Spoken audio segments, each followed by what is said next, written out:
Thank you so much, Kunal, for the lovely introduction. And I would like to say thank you to Mahua Chatterjee as well, the organizer of this. You guys have done, a fantastic job putting all of this together. I know that personally she's been working since a long time to make sure that, the event occurs without any mishaps or without any issues. And it's been going really well. So congratulations to you guys for this.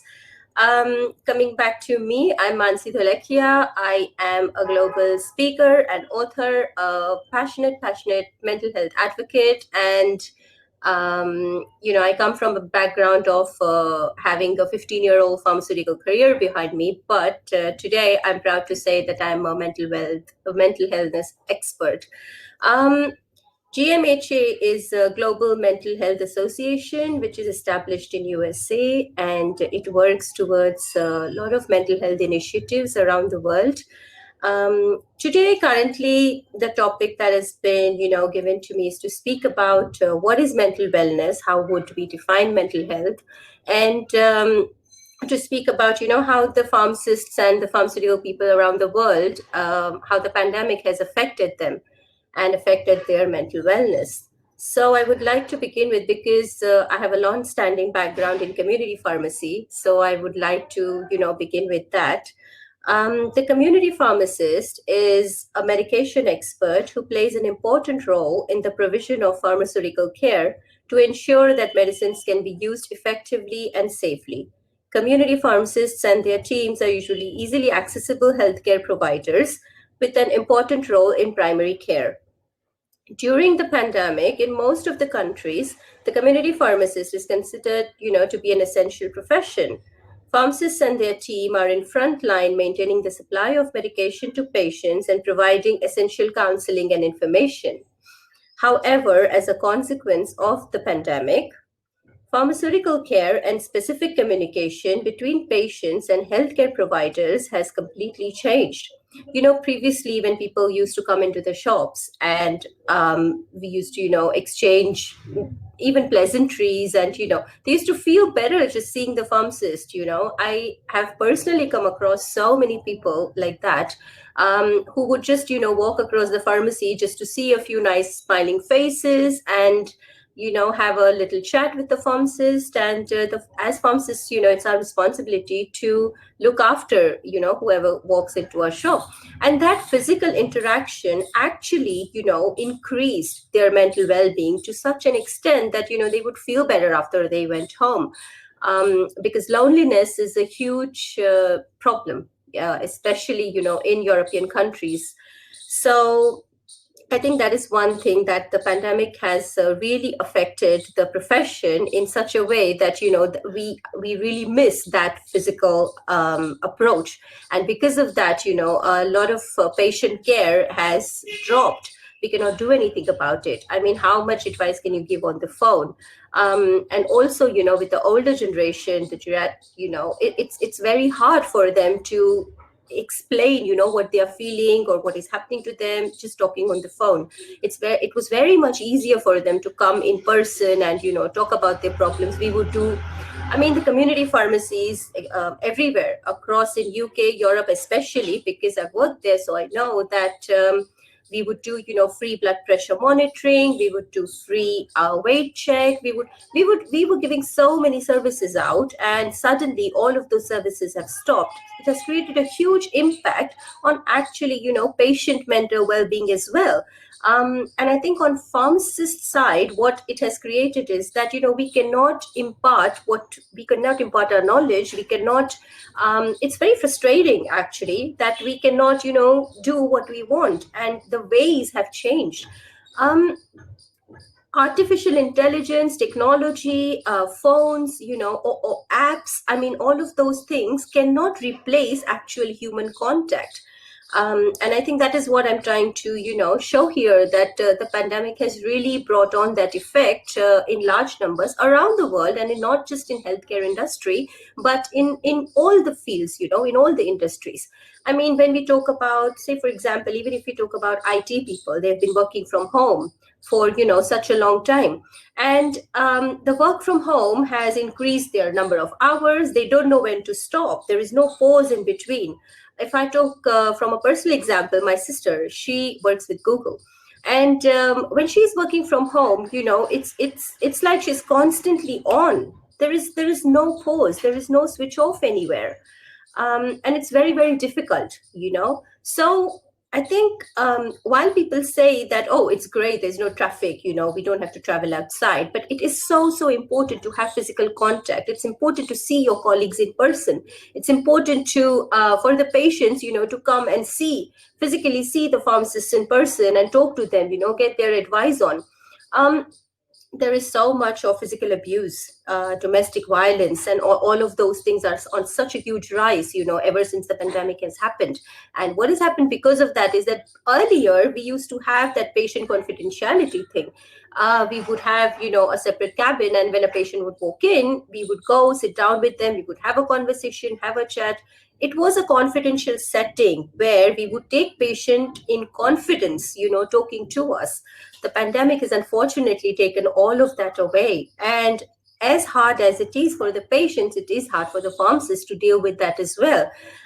Because, it's not very easy for a patient to explain what is happening to them or what on the phone all the time. And the pharmacist has to grasp that, understand that now. And it's just, becoming difficult. So, as a result of the government guidelines, which enforce social distancing and advise vulnerable people with health issues to stay at home, there is less direct contact between patients and healthcare providers.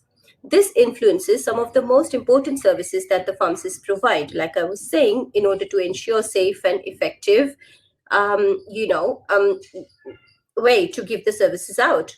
So, I think all these physical barriers that the pandemic has brought, it has affected the mental well-being to a very, very large extent. I would like to throw some light on, the mental health aspect of it all, because I'm a mental health expert. I am qualified and certified from University of Cambridge as well to speak about mental wellness. So let me begin by saying, by introducing you to mental health. That what is mental health? What is mental well-being actually? Talking about mental well-being has become very essential, especially after the pandemic happened, because of all the reasons I was talking about earlier. In our regular lives as well. So let me start with the why. Why is mental well-being essential? What are the benefits you can reap from understanding yourself better? Your mental fitness is directly proportional to your productivity. I think if I speak in corporate terms, this is more people will be able to relate to it more. People will be able to understand it more. That your mental wellness is directly proportional to your productivity. So if you are not in a healthy state of mind, you're not in a healthy state to perform any of your actions throughout the day. There won't be a confidence level, and this is the reason why anxiety and depression suddenly is on such a huge rise. I mean, earlier, the societal figures were we were losing one person every 40 seconds. In the entire world, one person is dying every 40 seconds. So imagine how many people have lost lives to suicide while I have been delivering this talk in 30 minutes. You can do the calculation. I'm not very good at math. But it's a highly sensitive topic, and it's a great concern globally. And that is the reason that we need to talk about mental wellness. We need to talk about how we can reduce stress. The presentation that you can see, it's about what is mental health. And I'm going to go into a little bit of diverse topic here, that how can you actually reduce stress. I'm going to give a few tips out to that. And I'm also going to explain that what actually is stress. A lot of the people have this thing in your mind. So for example, okay, when I'm saying stress, what comes instantly to your mind? When I talk about stress, what is the instant thing that comes to your mind? It's a negative thought, right? Because if I say stress, it means that, if I'm on the phone, for example, and if I'm telling you that I'm really stressed today, nobody's going to ask me, what kind of stress are you going through? Whether is it a positive stress? Is it a negative stress? Okay, you might think that, I'm going cuckoo talking about stress as a positive stress, because that is something that, not a lot of people have heard about. But there are two kinds of stress. One is positive stress, one is negative stress. Positive stress is defined as eustress in medical language. Now, positive stress can be experienced when someone is well focused on a specific task, motivated, feeling confident, and also excited about the result that they are hoping to achieve. It's a short term feeling. So, say, for example, how I would like to give an example so that you understand this in a better way, that what is positive stress. So say, for example, you are getting a new job, or you're suddenly getting a new promotion, or you're going to get married, or you're buying a new home. All of these fall under the category of positive stress, that you are stressed about things, but you are equally excited because it is something positive happening in your life. So not all stress is necessarily coined or termed, is meant to be a negative thing. Positive stress can actually help your brain, work faster. Because you see, under stress, if you look at the neurophysiology of it all, which I'm not going to go into detail right now, but the brain under stress works in a better way. It functions in a better way, but only a short term stress. So we also have, similarly, we have negative stress, which is defined as distress, which occurs when a person feels unable to perform or to cope with a certain situation. So say, for example, it's like a chronic stress, anxiety, depression, all of those lead to distress, where you are under pressure to perform, but you cannot perform because of some physical disability you have, or because of, you're not mentally prepared for it. And suddenly, if it occurs to you, so say, for example, death of a loved one, or a divorce, or you have lost your job, so unemployment, you have had to move countries or move houses, and you're not ready for it, you're not happy with it. So all of those come into the category of negative stress. See, because your brain is not happy to accept the changes what are happening, and that results in negative stress. So I've gone a little bit off topic to define mental well-being and what is well-being, because it's very much related to stress these days. So I thought it's a good idea to give a little bit of insight into, what these kind of stresses are. I'll be giving you 5 to 7 minutes for the question answers in a little while.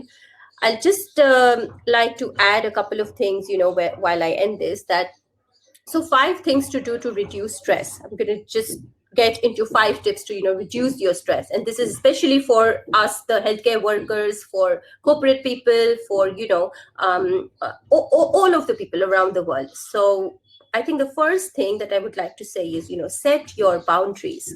Boundaries are very important.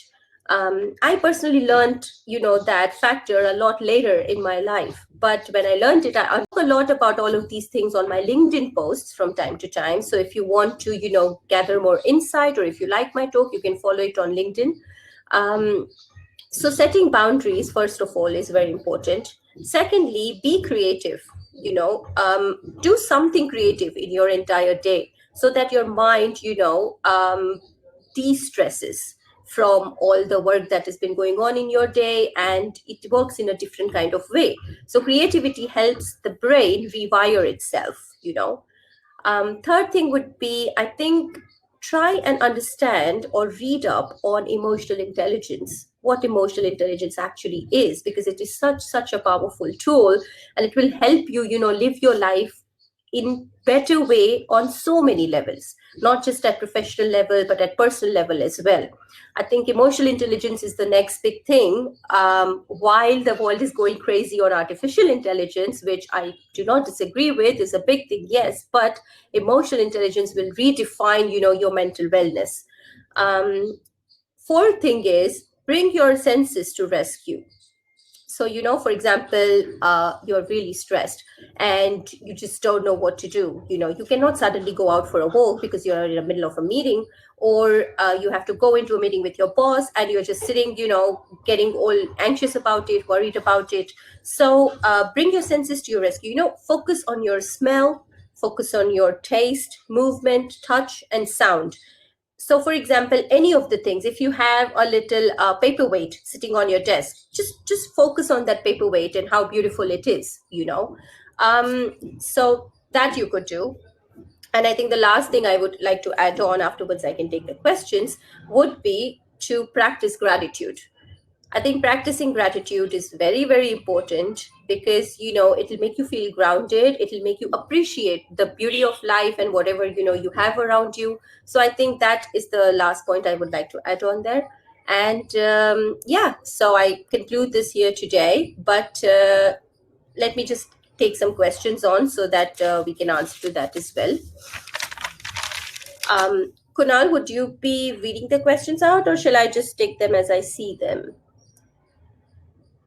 What exercises do you suggest for pharmaceutical professionals or others to combat mental health issues when they are having time pressure? Okay, so when you are having time pressure, there are a lot of tips I can give to keep your mental well-being intact, or protect your mental wellness. Exercises that I can suggest, I think firstly I would like to say that, during the day, spend half an hour device free. Have a tech free time for yourself. I practice it myself since last few months now, and it has, done some amazing wonders. If you are just sitting in your office and if you're feeling anxious, if you're feeling frustrated, and you just cannot focus, then like I was suggesting before, try and bring your senses to your rescue.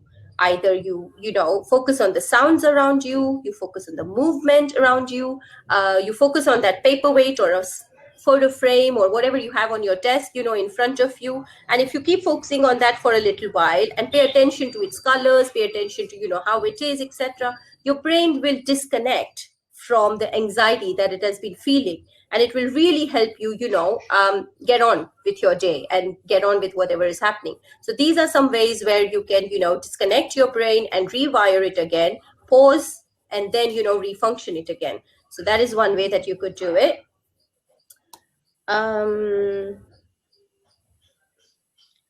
How do you see that home office is adding to the stress, as everything seems to get much faster without pauses? Yes, I mean, exactly, that is the problem. There are no pauses. When you're working from home, this work from home concept, as much as appealing it sounds, that okay, I don't have to move anywhere. I can just sit with my laptop and I'm just there all day. uh, I think it has done more damage to your mental well-being, actually, because physically you're not moving, first of all.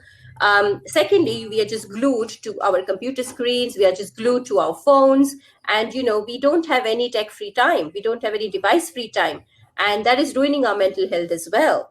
So I personally am not at all an advocate of the work from home thing, but since the pandemic has happened, we don't have a choice. So that is a different topic altogether. But I think while you're working from home, take care of your mental well-being, exercise as much as you can. I think also read a little bit on Google about how food can affect your mood. That is something that you can use in your day-to-day life. For example, increase the use of avocado, increase include sunflower seeds in your diet. There are so many things. Food science, food neuroscience is a completely new science which is upcoming. There is a lot of research being done on it, but personally I think increasing avocado has personally helped me quite a lot, so I can advocate for that strongly. um, Also, I would try and say that spend some time with nature, even in the evening when you go out for a little walk, in your nearby park or even out on the road, early in the morning or late in the evening. Please, please, please go without your phones. Just spend 20 minutes without your phones and just go for a walk on your own. Even if you're on your own or if you have company, just talk to your friends. I mean, we've forgotten how face to face talking feels like, and it's ridiculous. We talk to like 20 people on the phone, but it's so difficult for us to have a conversation in person. And I think those are some things that we cannot lose to anything. And yeah, so that is something that I would say. Lastly, I would just like to add that do one, kind activity in a week. Any kind activity in a week, any one selfless activity. I honestly am telling you, it will so, it will take your mental well-being to whole another level. You will actually experience that how beautiful it feels and how gratifying it is to yourself. So yeah, these are the few tips that I can give out, which you can do. Business development is very stressful profession. Having to manage a lot of projects and contracts at the same time, how do you see the possibility to get focused? Okay, Mario, I think I would like to bring a little bit of mindfulness aspect in here, if I may. And mindfulness has so many benefits with it. Even 5 minutes or 10 minutes a day, if you are just sitting and focusing on your breathing, it actually makes your brain understand what it means to pause and focus. So I think you're teaching your brain, what to do things. And that's why it's very important. I would like to go back to the point of emotional quotient and emotional intelligence, that why, emotional intelligence is so important to understand your own mental well being. So, next time, whenever you go on those YouTube videos or whenever you have some time to kind of Google something, few topics for you guys. Firstly, emotional intelligence. How do you understand it? What is emotional well being? And another thing is how food affects your mood, because these are the things which you can actually practice in your everyday life, and it's very easy to follow. Guys, you don't have to do much. It's just about getting knowledge, it's just about empowerment. So yeah, I would just urge all of you to do that, and on that I will close this. Thank you, Kunal.